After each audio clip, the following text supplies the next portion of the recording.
ఈ వాక్యాన్ని వీక్షిస్తున్న సహోదరి సహోదరులందరికీ క్రీస్తు పేరట వందనములు. ఈరోజు వాక్యం ద్వారా దేవుడు మనతో చెప్తున్న మాట, ఆయన మన దేవుడు, మనం ఆయన పాలించు ప్రజలము. కీర్తనల గ్రంథము 95వ అధ్యాయము 6వ వచనము. ప్రజలను ఎవరు పాలిస్తారు?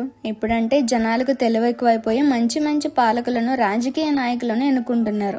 పూర్వకాలం అయితే రాజులు పాలించేవారు ప్రజలను. రాజు ఎలా చెప్తే అలా నడుచుకోవాలి, అలా ఉండాలి. బట్ట నుండి బువ్వ వరకు అన్ని రాజు చెప్పినట్టే చేయాలి. ఈ రాజకీయ నాయకులకు, ఈ పూర్వ రాజులకు పైన ఒక రాజు ఉంటాడు. ఆయనే మన దేవుడు. మనం ఆయన ప్రజలము. నీకు నచ్చినట్టు బ్రతుకు, కానీ తీర్పులోకి రాకుండా జాగ్రత్త పడు. ఆజ్ఞలు గైకొనే విషయంలో జాగ్రత్త పడు. విశ్వాసాన్ని కాపాడుకునే విషయంలో జాగ్రత్త పడు అని స్వేచ్ఛ ఇచ్చిన వాడు మన రాజు, మన పాలకుడు. పరిశుద్ధుడైన ఆ రాజు తన ప్రజలు కూడా పరిశుద్ధంగా ఉండాలని ఆశపడుతున్నాడు. నీతిమంతుడైన ఆ రాజు అంతము వరకు తన ప్రజలు నీతిని విడిచిపెట్టకూడదని ఆశపడుతున్నాడు. నువ్వు దేవుని ప్రజలలో ఒకదానివైతే ఆయన ఆశ తీర్చడానికి నువ్వు సిద్ధమేనా? ఈ చిన్న సువార్త పరిచర్యలో మీ సహోదరులు. God bless you. ఆమేన్.